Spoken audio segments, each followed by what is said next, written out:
Thank you very much for being here. Welcome to the House of Robb. I'm joined today by Matt from Mueser. Now, Mueser is one of my favorite tailors in New York City, and I'm very excited to have Matt here because we're going to be talking about style in tailoring in general, but specifically about how to style yourself in summer.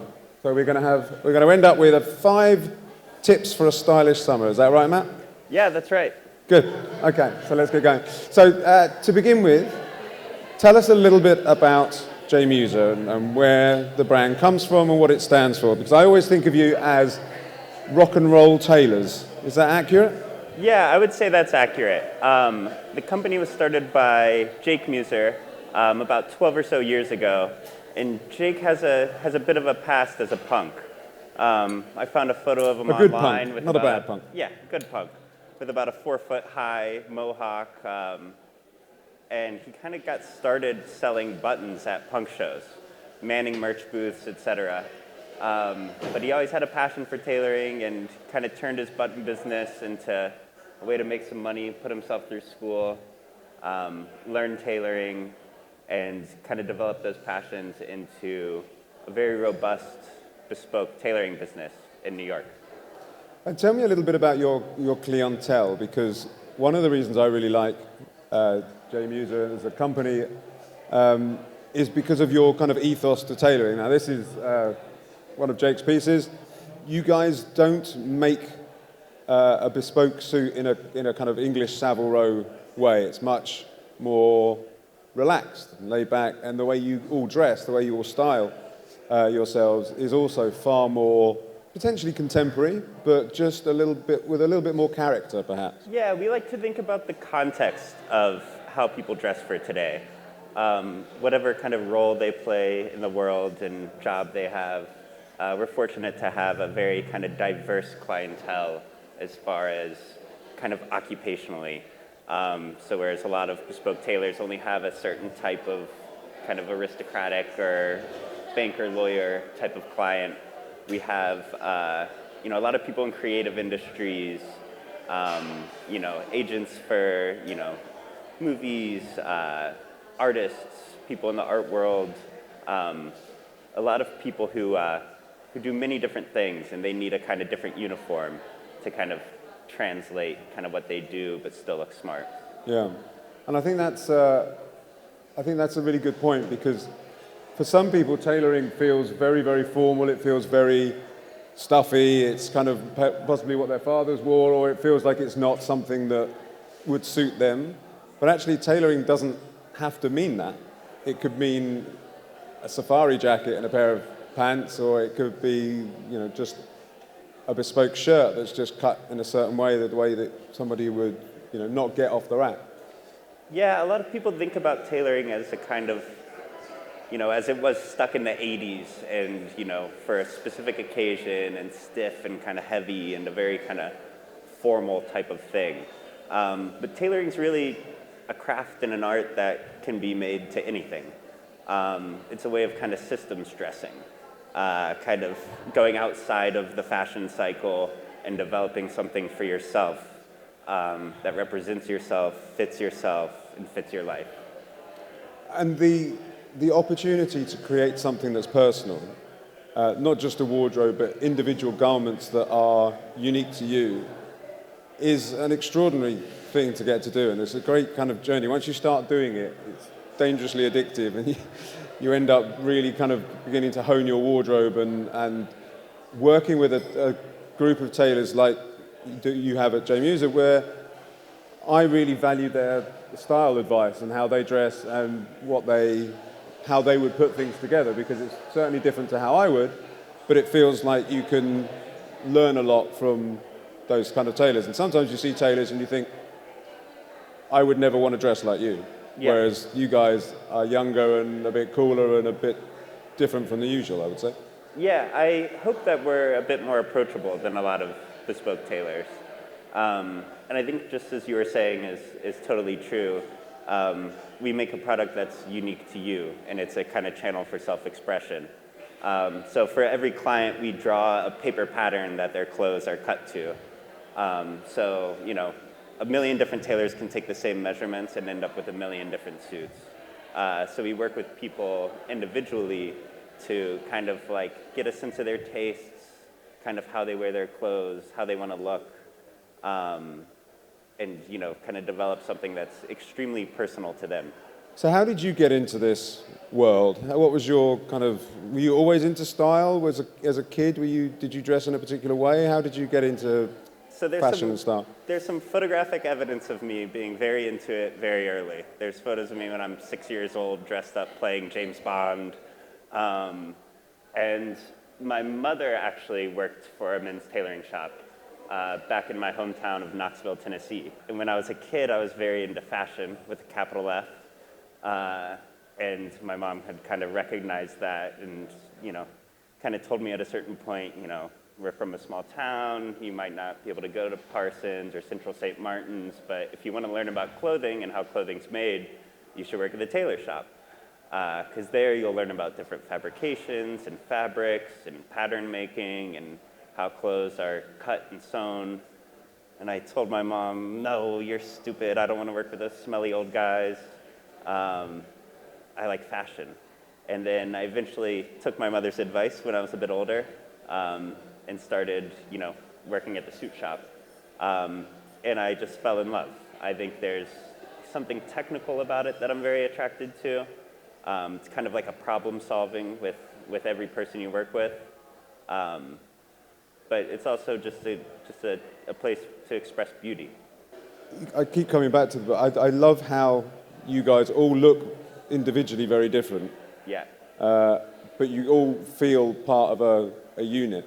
Yeah. And it's kind of like you're wearing... Tell us about the polo shirt you're wearing there, because that's a bit of kind of DIY, isn't it? Polo shirt is a bit DIY, yeah. So this was a sample we had developed for kind of some spring-summer long-sleeve polos. I didn't quite like the collar shape on it, so I cut it off. But it makes for a nice kind of casual summer polo that you kind of throw on with anything. It's nice, light, breathable. And I love the sense of kind of doing something like that and then still wearing that with a bespoke suit. It's just kind of that high-low thing is great. Yeah, that's maybe a bit of a punk element to that, just cutting the collars off of shirts and wearing it with a bespoke suit. Yeah. I think there's a kind of a fallacy or a belief that if you have a tailored suit, you have to treat it well. And you have to kind of put it back in the rack and kind of stroke it and look at it and almost be too scared of it to wear it. But actually clothes shouldn't wear you, it should be the other way around. You should be able to throw stuff on and kind of forget about it and go about your day feeling good, right? I 100% agree. I do hope people take good care of the clothes we make them. Of course. Put it on a hanger after they wear it, but don't be too precious about it. Clothes are meant to be worn, and they get better with age. A bespoke suit has many layers to it. From the lining, which is the closest thing to you, there's layers of canvas that are built up. And it takes time and a bit of body heat and a bit of wear and movement to have that kind of mold to you. And fabrics mold to you a bit, like denim is a good example. Nobody likes a pair of jeans when they first put them on. And a suit's similar. A suit breaks in with you over time, and it kind of, becomes more one with you. So let's get on to dressing for summer, because I think guys often really struggle in the summer. We tend to like autumn and winter, we like layers, we like cashmere jumpers and big coats and all this. I can see some of the guys nodding. It's nice to wear all the scarves and all this kind of stuff. As soon as it gets hot, the same really stylish guy would sort of turn up in a white t-shirt, which has kind of possibly been in the wash a little too many times, and a pair of baggy shorts, and you suddenly think, what the hell happened to you? You were a really cool guy a minute ago, and now it's... and it's definitely something I've kind of struggled with over time, until you start building up with the same kind of care your wardrobe for summer that you do perhaps for winter. So we're going to try and take you through 5 or 6 things that I think will help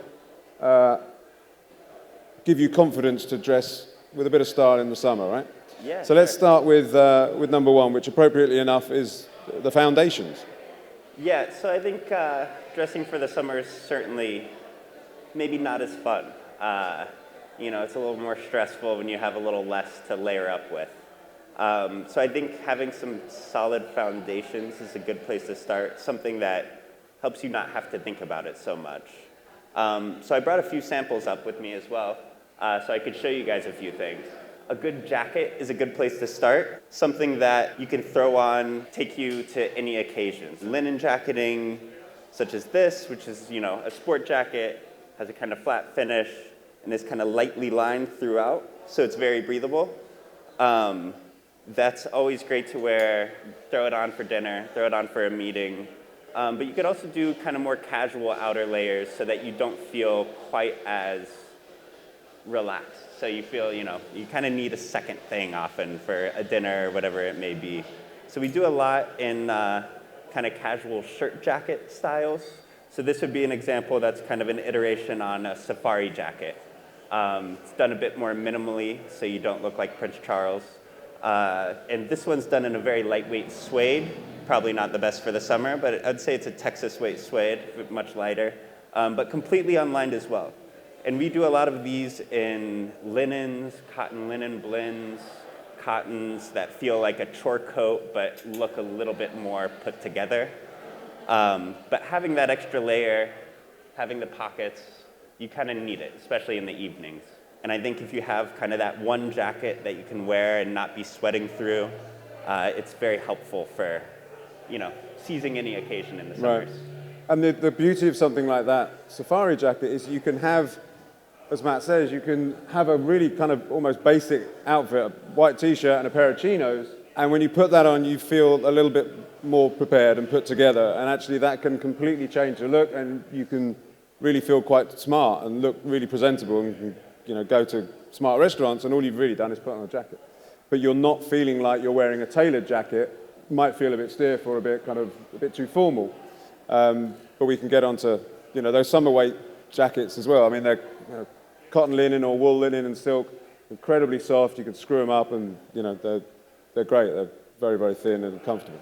Yeah, I think summer dressing is a struggle to look put together, and having that jacket or having things that you can wear that make you feel a bit more put together helps a lot.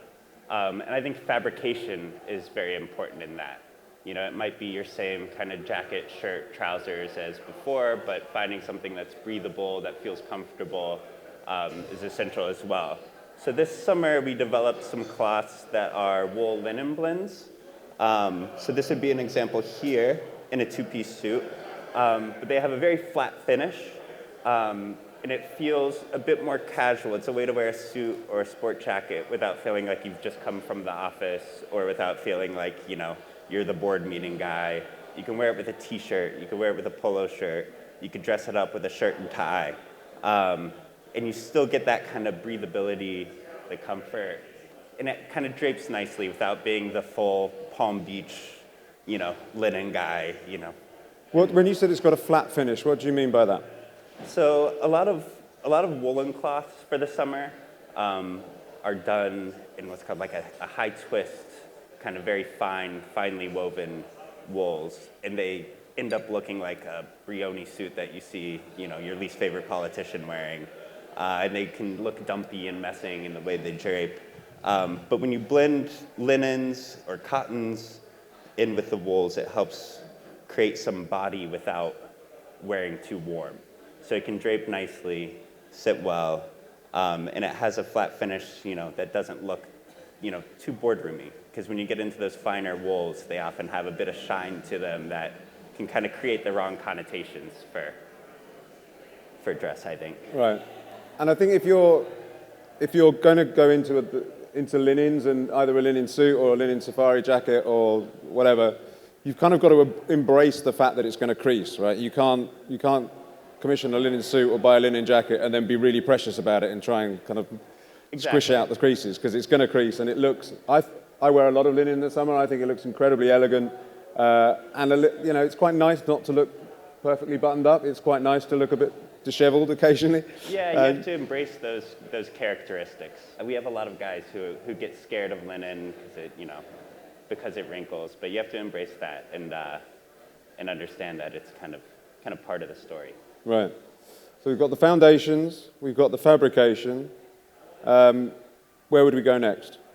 I I think let's look up top, because there's going to be a point in time in the summer, especially in Austin, Texas, which might be 9 months out of the year, where a jacket is just not viable as an option. It's too hot no matter what fabric you make it in. So I think you have to think about shirting differently when you kind of strip the layers down. So we do a lot of shirts in cotton linen blends, linens, etc.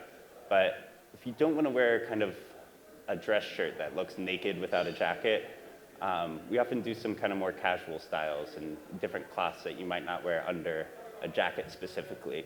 One product that's been very popular for us we call the Neapolitan Pearl Snap, which is a Western shirt, very at home here in Texas, but done in kind of lighter weight denims.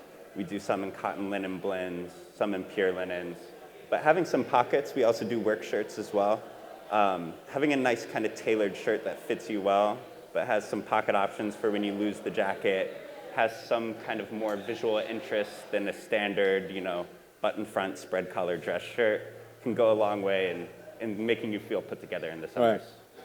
And collars make a big difference in the summer. When you're wearing fewer clothes and you've got fewer elements of your wardrobe that are on display, something different like a Cuban collar or a more cutaway collar that's shaped to be worn on its own rather than in front of a jacket can make a real difference, right? And Cuban collars have been very popular in the last few years, but are they still, do you think, still an essential thing for summer? I think so. The Cuban collar or camp collar, which is kind of designed to not be buttoned up to the top of the neck, has been a very popular trend recently.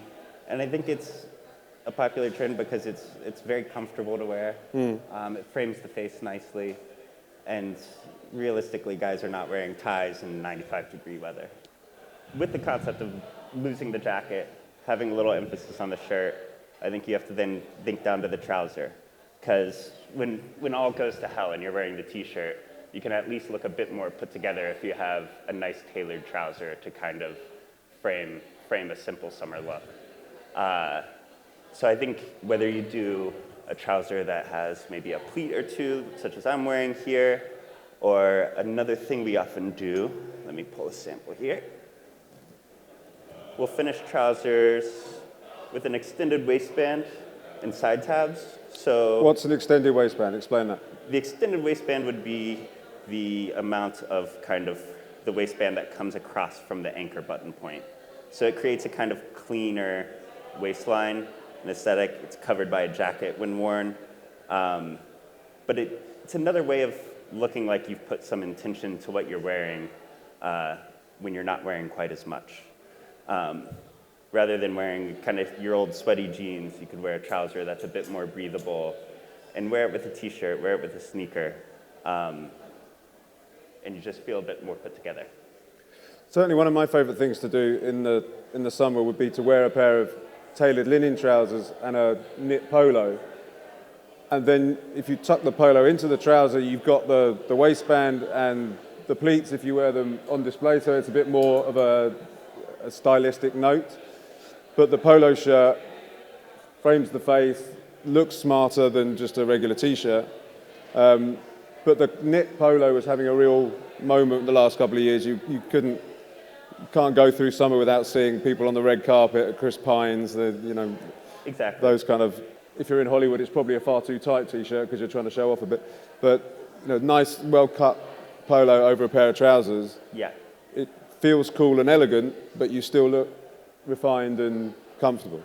Yeah. And you do a range of polos here, right? We do, yeah. So I think polo shirts or a kind of finer knit t-shirt in a nicer fabrication, such as, there's cotton linen blends, there's cashmere silk blends that are appropriate for summer, that have a bit of a looser weave, so it's very breathable, is a good way to feel put together when you're wearing kind of very simple basics. So this would be one of our polo models, which has kind of like a loose basket weave that's very breathable, has no buttons on the front. This is a bit of a Dickie Greenleaf vibe, if you've ever seen the movie. Talented Mr. Ripley, that's. But we do other ones with button fronts, long sleeves as well.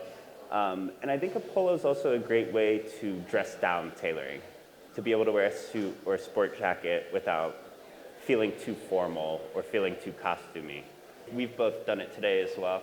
Yes, without on our really. kind of last day of the pop-up here. Yeah. But it's a great way to just kind of take it easy, feel more relaxed, feel that, the suiting you're wearing has, kind of more context in your day-to-day life. And I think that's one of the great things about wearing tailoring these days in a kind of more modern, contemporary way, is that a suit doesn't have to be worn top and tail. With a suit, you get 3 outfits, essentially. You can throw on the jacket over a pair of jeans and a polo shirt, and you're still feeling a little bit more buttoned up.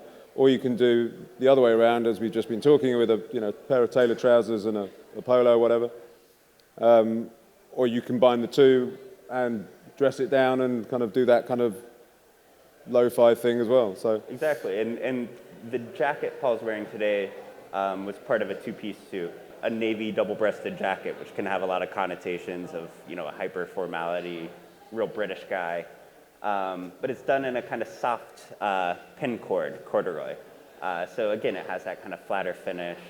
It's cut with a kind of softer cut with a lightweight canvas, a softer shoulder, and it's kind of built to be broken up. So he could wear that navy cord trouser with a million other jackets. He could wear the jacket with a pair of jeans and a polo shirt like he is today.